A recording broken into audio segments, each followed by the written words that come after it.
Entre guillemets. Tout le monde connaît. Nous sommes dans ma mission. Alléluia. Amen.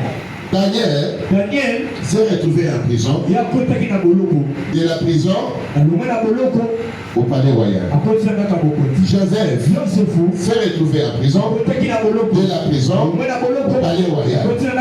Si tu regardes bien les deux époques, les deux générations, il y a une ressemblance forte. À d'autres termes, tu fais comprendre que l'homme de Pharaon, c'est lui l'homme de Nebuchadnezzar. Et l'homme de Joseph, c'est lui Daniel. L'esprit qu'avait Joseph, l'esprit qui a interprété les choses chez le roi, et l'élévation, c'est le même esprit qu'avait Daniel. Amen. Seulement l'enveloppe a changé. L'enveloppe a changé. C'est ça. Si on peut dire tel père, tel fils, dans les bons, c'est ça. Mais Bitoumaya Joseph est retrouvé Daniel T. Mais Awa est retrouvé Daniel Namakabo Nyos. Amen, amen. C'est quelqu'un me suit. Amen. Bitoumaya Motoyo. Oyo bazo kotangi kati na yo. Yamala oui, mais yamade. Laissez la main de l'homme. Il y a ça qui n'a pas de boutoir. On va se voir la carte de la carte. Mais il y a un autre là, yo, au bongo, ils a dit. Mais on a que subir même son naïe. Laissez la main de l'homme. On ne peut pas dire telle mère, telle fille. L'ombrelle qui vous liez, il faut que cela soit coupé. Parce qu'on te retrouve par l'ombrelle. Daniel était lié à Joseph par l'ombrelle. Là, on a vu l'esprit d'Élie et la puissance d'Élie marcher avec Jean-Baptiste. L'esprit de Joseph et l'intelligence, c'est celui qui a fait la grâce. Marcher avec Daniel. Et ça s'est répété au même temps, dans les mêmes époques, même comportement. Pharaon a eu l'esprit agité. Donc ça a eu l'esprit agité. Il a eu un songe que ces magiciens ne pouvaient pas interpréter. Et c'est côté aussi pareil. Le parallélisme, si on les regarde très bien, on sait voir que l'homme de Joseph, l'esprit qu'avait Joseph, l'intelligence qu'avait Joseph, la grâce qu'il a fait, c'est Daniel. Et ça avait la bien. Joseph, c'est Daniel. C'est le roi qui comprend. Amen. Si on comprend, on va bien dans. Amen. L'esprit de Joseph, c'est ça l'esprit de Daniel. L'esprit d'élévation, l'esprit d'habiter dans les palais royaux, l'esprit d'intelligence. Mais tu dois passer en prison. Tu dois être fouetté, tu dois être maltraité, tu dois être piétiné, mais tu dois finir au palais royal. Ézéchiel 16. Ézéchiel chapitre 16. Verset 44. 44.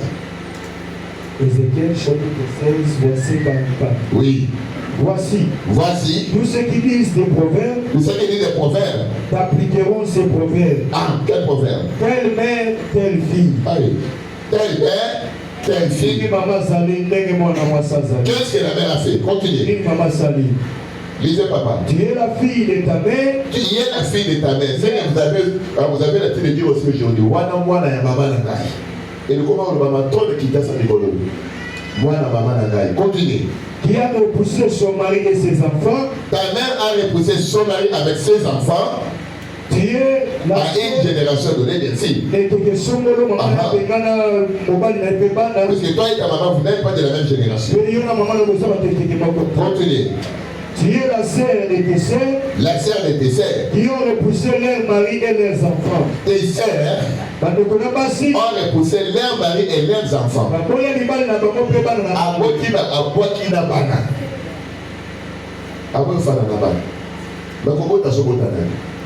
Ce qu'a dit moi, à Botabéna, papa. Ils ont épousé leur mari et leurs enfants. Continuez. Votre mère était une chrétienne et votre père un amoréen. Ils sont les fruits de l'inceste. Oui. C'est pas ça qu'on parle aujourd'hui. Si tu as dit faire grâce, on va en parler. Verset 46. Oui. Ta grande sœur, qui demeure à ta gauche, c'est Samarie avec ses filles. Il est comparable à la vie de Samarie. Ta grande sœur avec ses filles. Ma bénion sur les canaux de Samarie. Au Gaza, mais la Syrie, qu'elle a dit Samarie. La bénion Samarie, il y a besoin de Canada, il y a le Bokoloya, il y a voici. Makabouye là-bas, la neba zosala, neba kabou, kabobiba et salaki. Et c'est très dangereux quand on va retrouver toute une ville dans une personne. Toute une ville. Les bêtises d'une ville, les péchés d'une ville. Mais on les retrouve dans une personne. On va très dangereux. Continuez. Et ta petite sœur qui demeure à ta droite, c'est Sodome avec ses filles. Ah, nous avons dit Cana a donné Sodome et Gomorrhe. Il y a des qui n'ont pas moisi à le Bokolo qui a mon bail. Makabone yé mon kada kosala, et d'aller Sodome et Gomorrhe. Des villes. Bien sûr, il y a ma belle salée makana Sodome. De Konana et parce qu'on ne pas de Konana. Bien sûr, il y a ma belle Gomorrhe. Et ça allait qu'il y a des Konana. C'est quelqu'un peut balancer la main. Demande la gloire à Dieu. Ah. Sodome et Gomorrhe. Continuez. Verset 47. Oui. Tu n'as pas seulement marché dans leur voie. Toi qui n'as pas suivi leur voie, la voie de ta mère, la voie de tes sœurs, la voie de ta petite sœur non plus, mais toi, au milieu de les abominations, c'était trompé. Oh, non, on va savoir qu'il t'a manqué. Continuez, papa. Tu as été plus corrompu. Il y a un autre. Dans toutes tes voies. Samarie moqué, Sodome moqué, Gomorrhe moqué. Il y a eu plus que ma fille Louana. Yo, on va retrouver. D'ailleurs, combien de villes dans toi? Continuez, papa. Verset 48. Ah. Je suis vivant, dit le Seigneur. Katana, il faut qu'il y ait une sentence. Alléluia. Amen. Comment est-ce qu'on peut retrouver les comportements de ta maman, de ta grand-mère, dans toi? Puisque ta grand-mère ne s'est pas mariée, mais l'a mis au monde. Chaque enfant avec son père. Ta maman également, tu l'as mis au monde pareil. Et aujourd'hui, toi aussi tu te retrouves dans la même ligne. C'est déjà parti. Et ton premier fils là, à son père. Le deuxième à son père. Et la troisième qui est en route, il a aussi son père. Non. Tu n'as pas dit que c'est comme ça chez nous. Non. Il faut que cela s'arrête. Leur génération, ce n'est pas ça ta génération. Joseph, à un moment donné, il a souffert. Mais il s'est régi au final. Alléluia. Amen. Daniel de même. Mais toi, le fait que tu as enfoncé les combats des alliances des aïeux ont compris quelque part, ils rattrapent jusqu'aujourd'hui.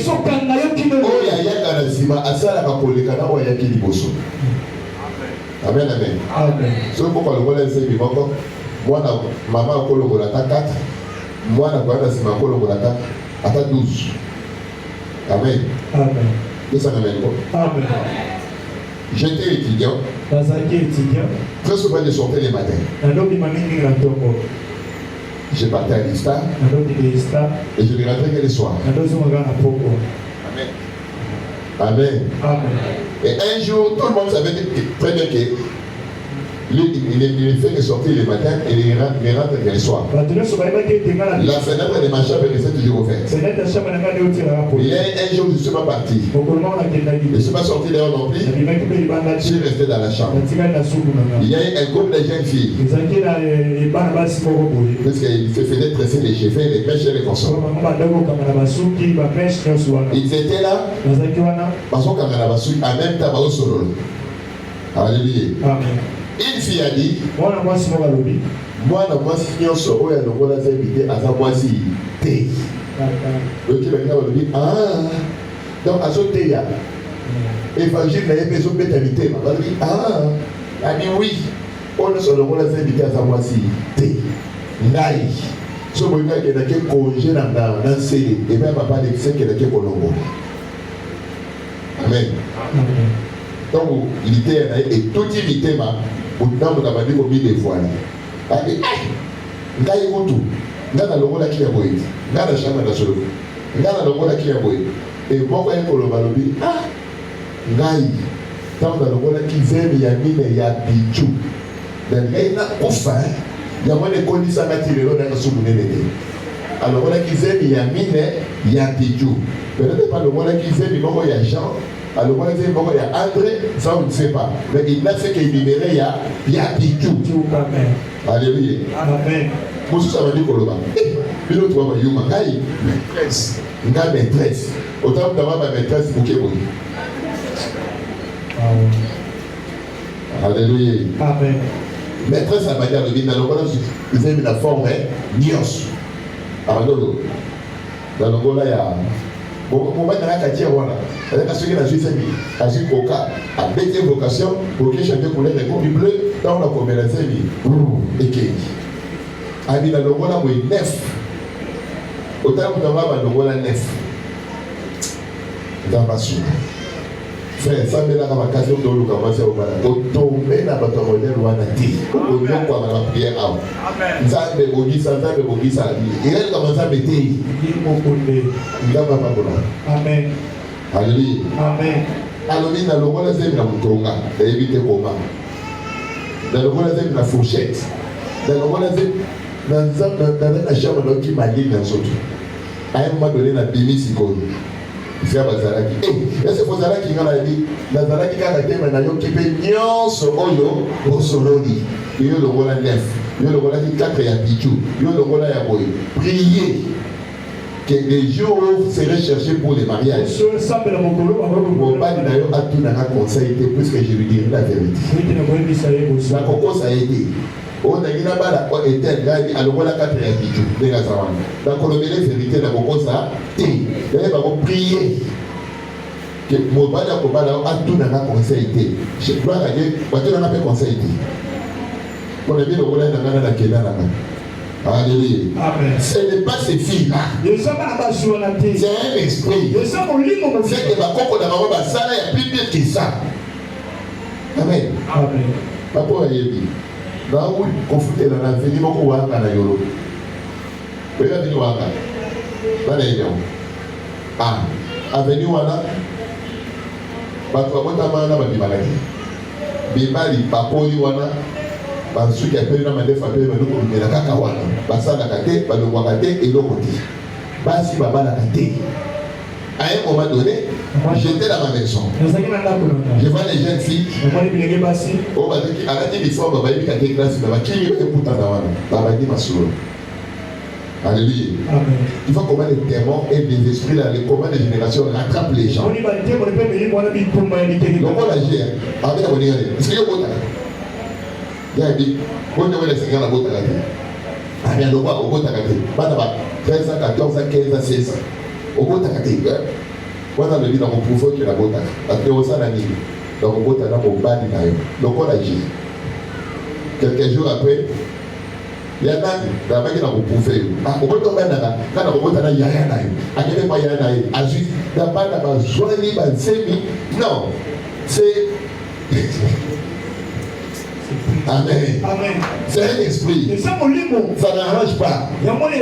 Et toute une génération qui est déjà décime. L'Éternel est en train de décimer toute une génération à cause des combats de génération.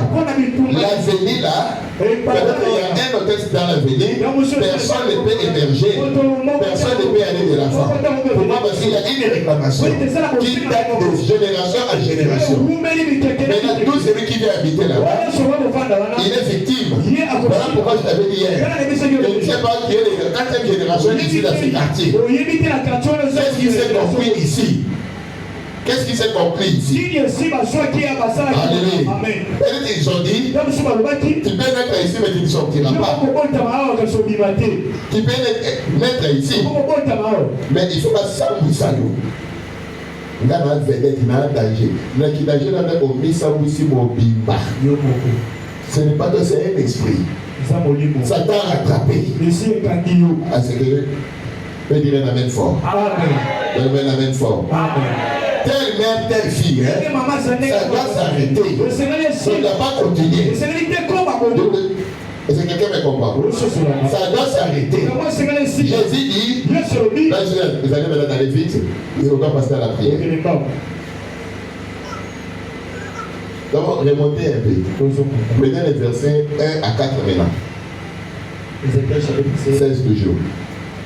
Verset 1er. Oui. La parole de l'Éternel me fit adresser en ces mots. Oui. Fils de l'homme. Fils de l'homme. Fais connaître à Jérusalem ses abominations. Quelles sont les abominations? Tu diras ainsi parle le Seigneur l'Éternel à Jérusalem. Oui, à ta naissance. Par ton origine. Par ton origine, écoutez bien. Par ton origine. Et ta naissance, tu es du pays de Canaan. Ah, tu es du pays de Canaan. Ton père était un Amoréen. Attendez, Canaan était les fils de qui? Pas de Noé, petit-fils de Noé. Mais son père était. Elle était petite. C'est lui qui avait vu la dignité de son père. C'était les cadets de Noé. Mais Noé, c'est vu dans les possibilités d'enlever la bénédiction que Dieu avait mis sur Cham. Dieu avait repris les mêmes paroles, les mêmes bénédictions qu'il avait prononcées chez Adam et Ève. Après le déluge, Dieu a repris les mêmes bénédictions sur Noé et ses enfants. Mais celui que Dieu a béni, un homme ne peut pas enlever cela. Un homme ne peut pas les maudire. Et d'ailleurs, mon fils était fort. C'est toi, il y a des bénédictions de Dieu. Il y a des bénédictions qui a porté des bénédictions. Ça fait qu'attendre le temps pour naître. Et ça sortira. Ça sortira. Aucun sorcier n'a le pouvoir de venir enlever ce que Dieu a prévu pour toi. Ah, mais ça te met la bien. Donc, il va pas t'appeler pour le voler, il va pas voler, il va pas voler, ça pour tailler. On va pas voler, il va pas mataba qui t'a au coma. Et si on a pas le dos qu'on y a au cognac. Attends que ta famille va échouer, qu'il va échouer à partir de toi. Et ça ramène à développer. Oui. Mais là, il a maudit. Il a dit quoi? Avec une canne. Par le bélier, yo. Okozala moumbu ya baumbu ya bana na ngai. Amen. Amen. Donc bana na ngai bakozala baboyi. Mbongo bana na ngai bafuta baboyi na baboyi ekopesa bango nzela bango bazwa baboyi. So yo okozala boyi ya oyo boyi ya mwana na ngai akozwa. Tala degré. Yo na baki bana suka. Papa bana suka faut poser de la menace pour na bango. Amen. Mwana suka fait donc pas bater. Je ne suis pas les moindres. Je ne suis pas les moindres. Nazaya Mukete. Ah, moi, je suis à Chandarapé Makam. Amen. Ah, ça quand même la globée. Amen. Moi, je suis à Chandarapé Makam. Amen. N'est-ce pas la grosse attaque combattie à Souka pas à la combattie. Et ça quand même la globée. Maintenant, ils ont continué. Il a dit qu'il y a des pays de. Par ton origine et ta naissance, tu es du pays de Canaan. Ton père était un Amoréen. Oui. Et ta mère une Étienne. Yaya Nalik. Ex na avant, Batalaki Yaya Nalik. Parce que yo bimina inyo ya Yaya Nalik. Non seulement il y a la malédiction de ton grand-père, mais il y a aussi la malédiction de l'inceste. Et Dieu te rappelle ton comportement, tu oublies ton origine. Ton origine est dangereuse. Et tu comprends pourquoi Dieu n'a pas cité après Abraham. Parce que l'origine d'Abraham était ténébreuse. Dieu ne pouvait pas regarder l'origine d'Abraham. Dieu s'est arrêté à Abraham. Il a dit à Abraham, sors, quitte ta patrie, quitte la maison de ton père, viens, tu vas marcher avec moi, je vais te guider là où je vais. Et à partir de là, la vie d'Abraham avait changé. La vie d'Abraham avait changé. Et ici, Dieu rappelle à cette famille, tu oublies ta naissance. Par ta naissance, qui est du pays de Canaan. La malédiction de ton grand-père doré, ça pèse sur toi. Ça pèse sur toi. Malgré la génération qui te retrouve, la troisième génération est dorée, a été maudite. Cette génération a été maudite par leur grand-père. Amen. Pourquoi? Parce que le fils avait mis la dignité de son père et le père a maudit les cadets. Atani mwana na ngai ya suka nde amoni olumu na ngai. Ok. Avec pe bana ya chambre bien s'atali wana. Atali ya liboso te ya mibale te ya misato te ya mine te ya suka. Da télévision wana abali ko modi. Mwana suka asalaki nini? Alléluia. Tu peux te demander, mais qu'est-ce que moi j'ai fait? Tu es innocent, mais les combats te rattrapent. Les combats te rattrapent. Donne-moi la main fort. Donne-moi la main fort. Et Dieu lui dit, tu oublies tes origines. Si tu regardes ton origine, si tu regardes ta famille, tu ne peux pas négliger la prière. Tu ne peux pas négliger la prière. Parce que sans la prière, il est foutu. Il est mort. Ton origine t'altère déjà. Son origine t'altère. Osokunda, soka pour la famille de Obunga Kala. Prière de Moudessala qui ose à la bobo. Et Dieu dit à cette famille, regarde ton origine. Si tu regardes ton origine, tu ne peux pas te comporter de la sorte. Tu dois chercher à être différent. Tu dois t'attacher à l'église, tu dois t'attacher aux prières. Avec il y a Koutou Oye, il y a Moï Oye, il y a prière. Il faut que la prière, il y a combien là. Sans la prière, on peut vivre. Quartier au fond de sans la prière, on peut vivre ça tout. Après ça, on a la bilobé. Sans la prière qui est foutue. Et Dieu dit, continuez papa. Verset 4. À ta naissance, au jour où tu naquis, ton nombril n'a pas été coupé. À part l'origine, maintenant on est à la naissance. Les gens ils sortaient du ventre de sa maman. Son nombril n'a pas été coupé. Nombril là, ce n'est pas ça qu'on le coupe à l'hôpital. Non. Alléluia. C'est le vrai spirituel. Quand on te voit, on sait voir ton grand-père directement. Quand on te voit, on sait voir ta grand-mère. On peut voir un caractère, et c'est qu'il y a coco na disoana. Donc maintenant étant bon, moi je suis la famille, tout le monde a coco mobile. Moi je suis le bagaïté. Le bagaïté. Pas moi na coco pas na yoté.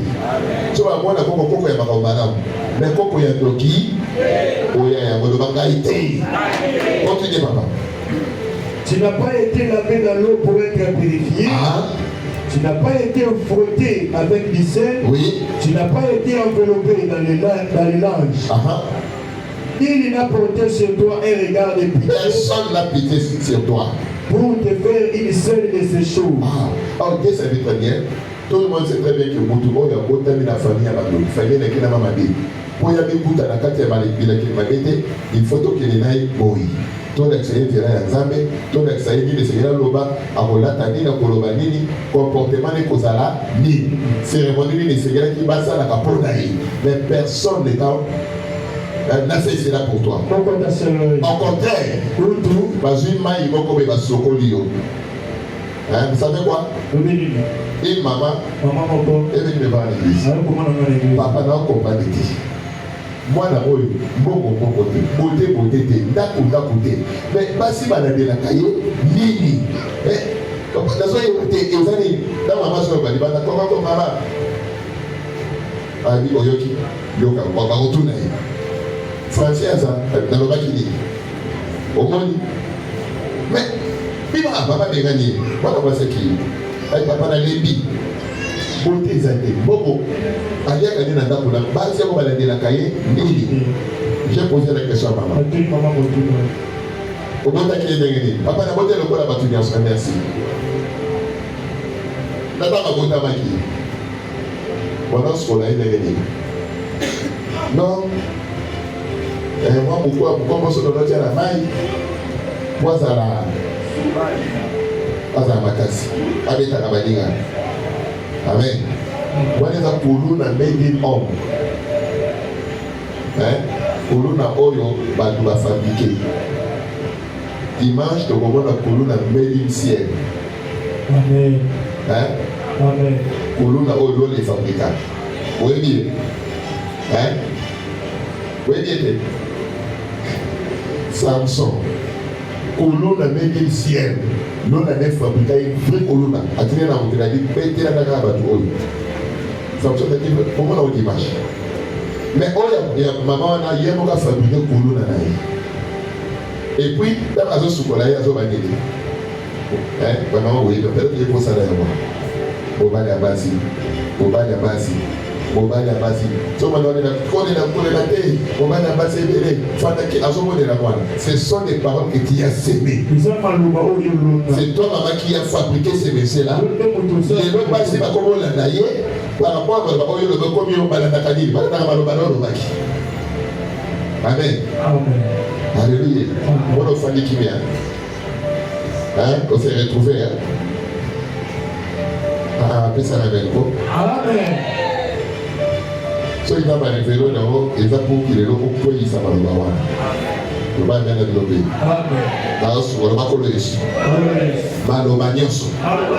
Maloma Nicolas Bananagai. Oui, donc on a appelé Babolelo. On a retiré la boue. La zone au Kaoté, dans la maison Bilobé. Connaissons. Malomagnoso. On l'a prononcé. Nicolas Bananaga Bibali. Nicolas Bananaga Yabasi. Na retiré. Na retiré. Na retiré. Na annulé Malomagana. Nous avons kata Malomagana sur le magasin de lui. Mais c'est le Sila. Le Sila. Et le Malomagana ya bana na yo. Et le Malomagana ya bana na yo. Et qui kabana na yo. Alléluia. Oui. Alléluia, alléluia. Alléluia, alléluia. Et le roi.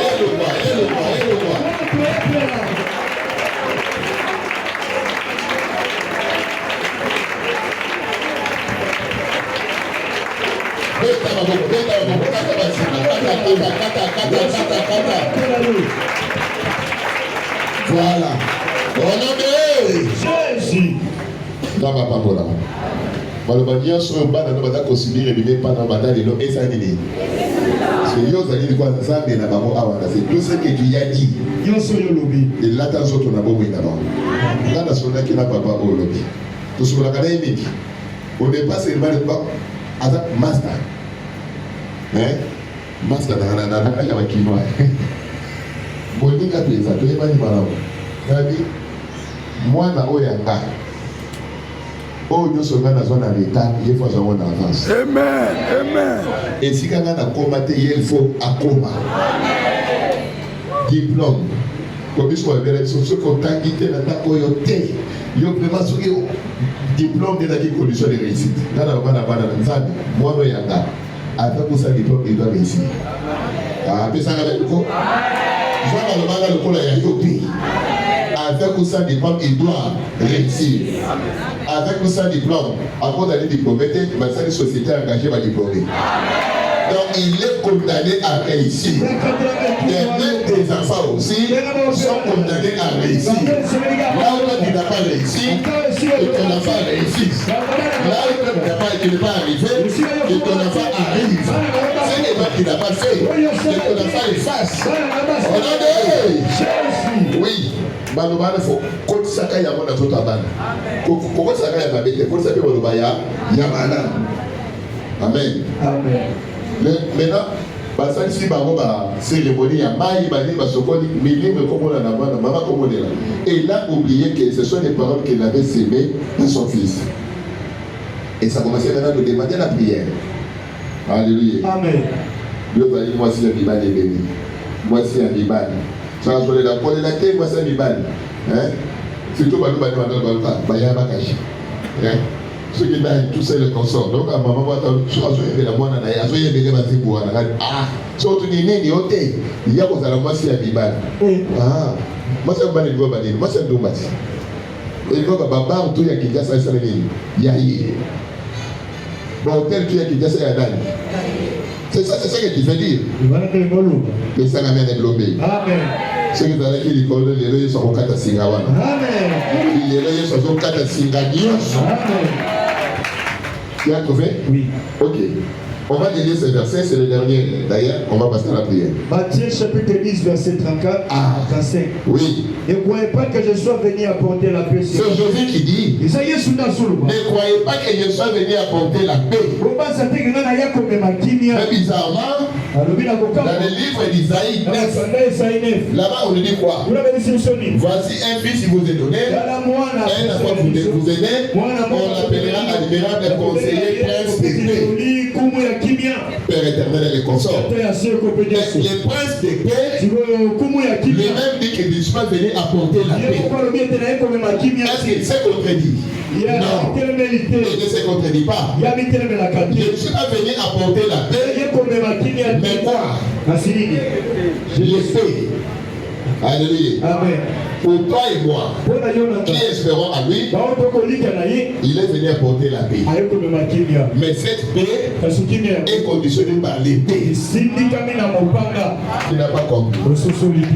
La paix que nous cherchons, toi et moi, ce n'est pas la paix de la négociation. Voilà pourquoi il a dit, la paix que je te porte, ce n'est pas la paix comme le monde la donne. Non, ce n'est pas la paix des Nations Unies. Ce n'est pas la paix, je ne sais pas des États-Unis, imposée par les Américains, mais c'est la paix qui vient du ciel. C'est différent de la paix de ce monde. Maintenant, la paix là est conditionnée par l'épée. Chaque minute quand il dort, qui est étranglé.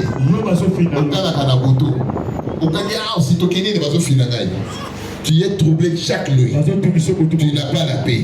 Maintenant Jésus dit quoi? Je vais avec mon épée dans ta maison, dans ta vie. Les sorciers qui viennent t'étrangler la nuit, quand il va venir, il va trouver mon épée. Quand je vais les frapper, je les détruis, et quand il va dormir paisiblement, et cette nuit-là, il ne va pas se sauter en criant.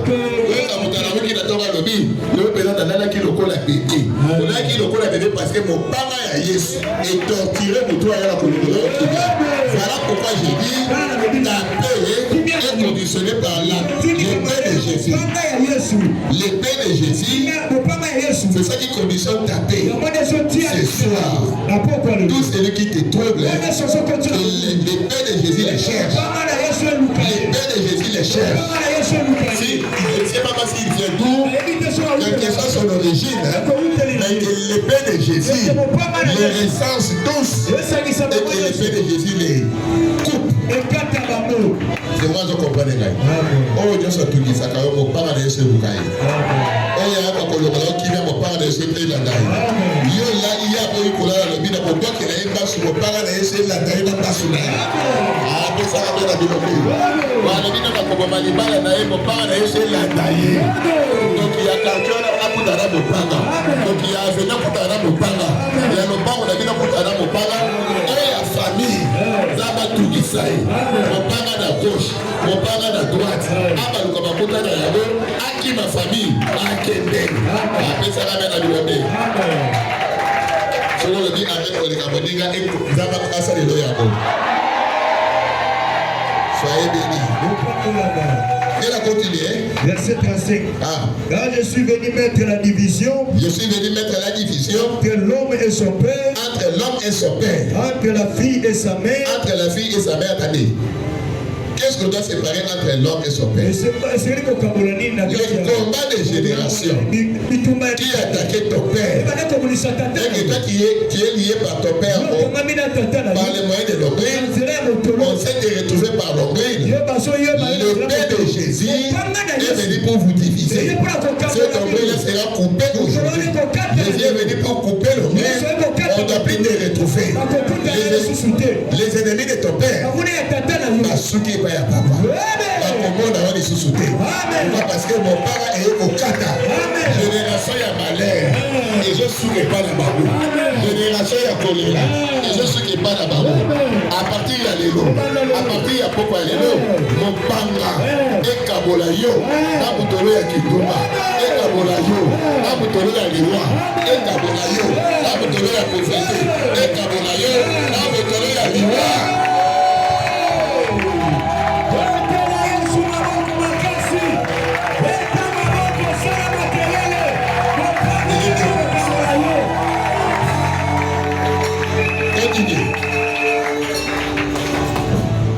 Verset 35. Non, attendez. Entre père et son fils, Jésus va diviser. Et il ajoute, diviser qui est qui? Entre la fille et sa mère. Donc telle mère, telle fille, ça se dit. Amen. Ce qui maman le rôle c'est yoté. Ce qui maman maman la yoté. Ce qui maman abegana la yoté. Oh Dieu sur ma maman Sarah et ce qui pas là ce soir. Ce soir. Le père de Jésus. Et c'est les malabos moïdayo. Amen. Na koliye yo na famille ya mama na mama na bakoko na na molongo ya kotabo mama ekatana ekatana ekatana ekatana ekatana ekatana ekatana ekatana yokolela te yokolela te yokosepela yokosomate bito yokosomate bito oyo babokosala te yokosala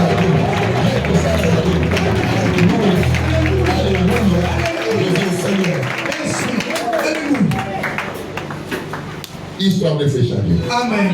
Histoire de la maman et ce qui n'est pas la maman. Histoire de la cité Kobanda. Amen. Et le Godayo. Après ça, la belle Abilonde. Maintenant, il y a 1500 travaux qui c'est Jésus qui nous les réfère. Il y a sur la totale, c'est la mission. Voilà. Oui. Entre la fille et sa mère, oui. Entre la belle fille et sa belle mère. Ça, on n'a pas dit là-bas.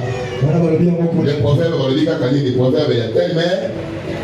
Mais Jésus a dit, non seulement les filles de sa mère, les fils de son père, mais il y a aussi un autre combat qui vient de la génération en génération. Côté belle-mère, Jésus dit quoi? Je dois séparer la belle-mère de sa belle-fille.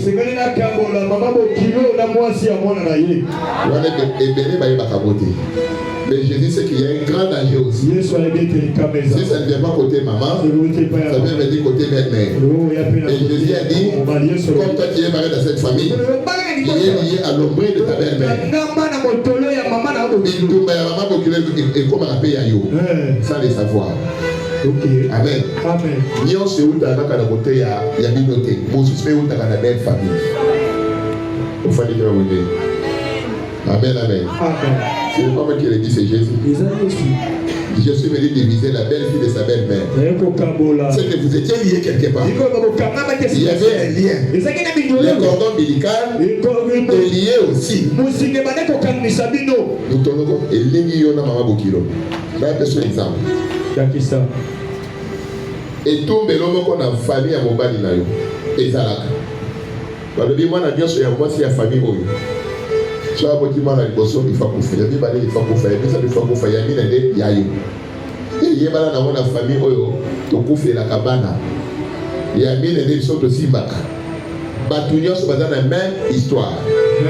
C'est comme maman a dit non, à ce qui va se dire ça de pays. Tu vas dire ça de Koufi, aïe Bogota, moi la l'émotion mobile. Il y a mis la mobile. Il y a mis ça tout mobile. Il y a mis les mobile. Il y a beaucoup de mal à moi, c'est dit. Non, la loi dit toute fille de la famille, il faut pas, à Bobisa, Bana. La loi est là.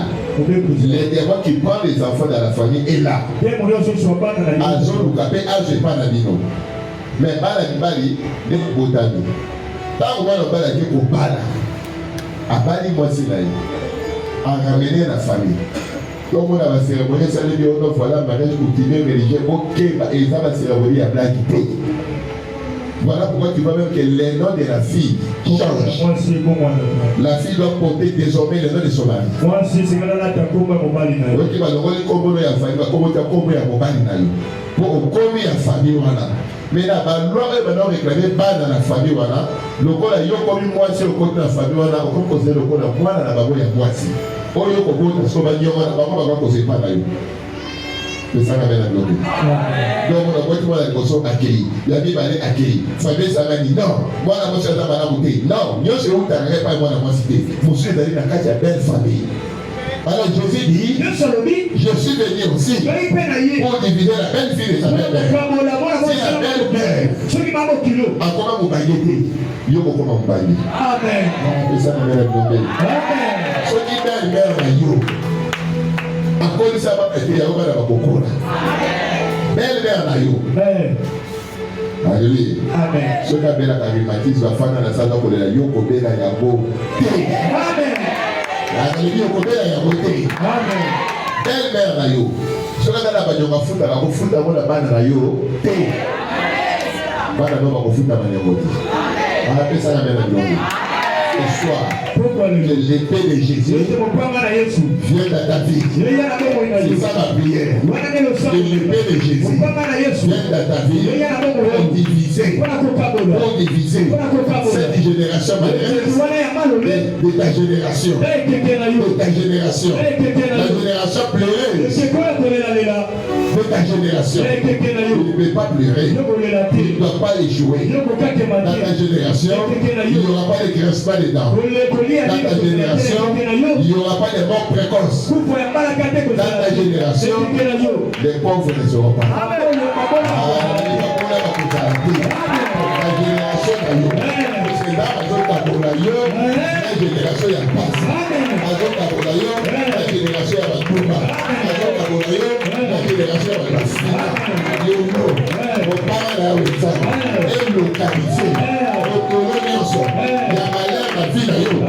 Katana.